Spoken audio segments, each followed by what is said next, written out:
statement ni Senator Bato doon sa Pilipinas Nating Mahal, napanood ko, sabi niya, I am convinced the existence noong kahit anong denial pa ng PDEA.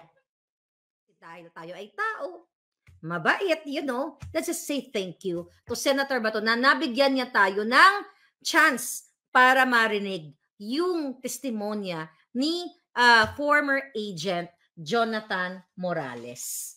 Okay? So yan ang ipasalamat natin kasi pwede niya talagang wag ituloy yung PDEA leaks hearing na yon. Maari nga na si Senator Bato ay hulog sa mga nag-uumpugang bato. 'Di ba? Sabi nga ni ni PDEA agent Morales, baka naiipit lang siya. So bigyan pa rin natin siya ng chance, although hindi talaga Senator Bato, ulit-ulitin ko po, napanood ko kasi yung kanyang interview sa SMNI. It's just sad. Okay? Kasi ang mga taong gobyerno dapat nga talaga, hindi talaga onion skinned.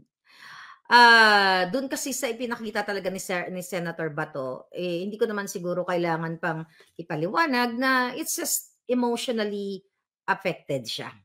And sabi ko nga, kapag tough ka, pulis ka eh. Dapat yung alindog mo kumakabog. Kumakabog yata yung alindog ko today. Alright. So ngayon, mga kababayan, marami talagang doon, marami talagang mali doon. Pero ako naman din naman ako nakikipag-away sa kanya. Yung aking pinost na sabi ko, oh my God, sabi ko, Senator Bato, hindi kami ang subject dito ni Jonathan Morales. Kaya sabi ko, magtatanong na ba ako na nabayaran ka? Diyos ko, Senator Bato, if you compare kung ano ang sinabi sa akin ni Katrina Ponce ng PEZA na inappoint ni Lisa Tanas at ni Marcos Jr. na ako at si Sas ay binayaran ng China. Yun nga akusasyon na confirmed na ako sabi ito si Sas at saka si Marlica ay binayaran ng China. Ako nagtatanong pa lang ako. Sabi ko, magtanong ba ako? 'Di ba? Kinonfirm na nila gamit ang podium ng gobyerno para sila ay kapanipaniwala. Si Sas at si Marlica ay bayad ng China. Actually, I asked my lawyer. At I have to be honest with you, pag-usapan natin to. Nung narinig ko yon, sabi ko dun sa friend kong lawyer, uy, sabi ko na gano'n sa kanya, hoy, atche, sabi ko gano'n sa kanya. Hoy, sister, ganyan-ganyan. Sabi ko, kasuhan kaya natin si Katrina Ponce, sabi ko sa kanya. Kasi maraming corned beef yun eh. Sabi ko gano'n. Tapos sabi niya sa akin, ano mapapala mo? Sabi niya, anong mapapala mo? So, kakasuhan mo, you will spend your time, Sabi niya, wala namang kwenta. Sabi niya, you really wanna do that? Sabi ko, why? Sabi ko, maraming corned beef yun. Kailangan magbayad siya ng corned beef niya. Tapos sabi niya, forget about it. So yun. So imagine mo, hindi accused. Talagang akala mo convicted na kami ay binayaran ng China. Kaya sabi ko nga, kung ako'y bayad ng China, dapat ginorgor na ako dito ng Uncle Sam ko. So anyway, doon ako iikot doon sa sinabi ni Senator Bato na isinulat ko. Okay? Kanina sa kanyang interview na inamin niya nga, okay, una inamin niya na nasaktan ka. Nasaktan siya, tao lang siya. No. Mali yun. Kahit na Senator Bato, maling-mali talaga yun. Next time, sabi ko nga, please, nasasaktan din naman kami. Kung nasasaktan ka, nasasaktan din kami. Mas lalo kami nasasaktan, bangag ang Pangulo namin. Pangulo niyo sa Pilipinas. Masakit yun. Sobrang sakit yun. So, isa sa requirement ng politiko dapat, hindi talaga balat sibuyas. Ano mga binato sa akin? Jutang Genemes! Mga binato sa akin dati nung sinusuportahan ko ni Pangulong Duterte. Sabi ng mga daw, Marley, kabayad ng 400 million. Punyeta, kung bayad ako ng 400 million, hindi na ako kumakayod ng bonggang-bongga. Mga ganon. Diba? So, just ignore. At saka, I advise you, please. Wala bang advisor si Senator Bato sa paligid niya? Pwede ba itago niyo yung cellphone? Don't use, sabi ka ni Mother Pebbles Talakera, don't use your phone or wag ka mag-Facebook. Oo, yun lang sa akin kasi that's really unprofessional. Senator Bato, alam ko nasasaktan, but you can just hold your breath or hold your horses. Anyway, just hold your horses. Ngayon, pero nagpasalamat kami kasi sinabi mo na, sabi niya, ito eksaktong word statement ni Senator Bato doon sa Pilipinas Nating Mahal, napanood ko, sabi niya, I am convinced the existence noong kahit anong denial pa ng PDEA.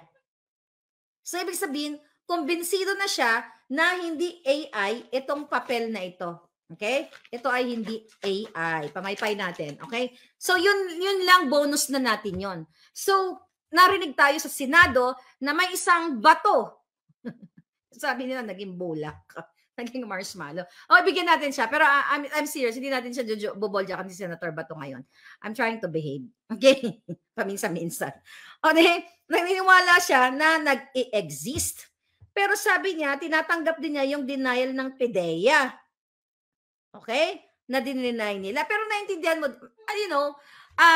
kasi nga, nag-iimbestiga siya.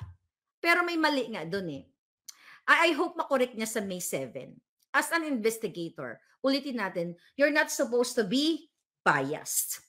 Hindi mo pwede sabihin na nagtitistigo, ay, ikaw ang judge o ikaw yung ikaw ang judge, sasabihin ng judge bago dinggin yung mga kamagkabilang panig. Wala namang judge na magsasabi na yang si na yan, yang biktima, yung na yan, yung si plaintiff. Oh, yan si plaintiff at saka ito si defendant. Si plaintiff sigurado ako 100% totoo yan. What's the point na mag-hearing pa tayo? 100% na 100% na sila nagsasabi ng totoo. So, dapat in-adjourn na lang yung hearing na yon.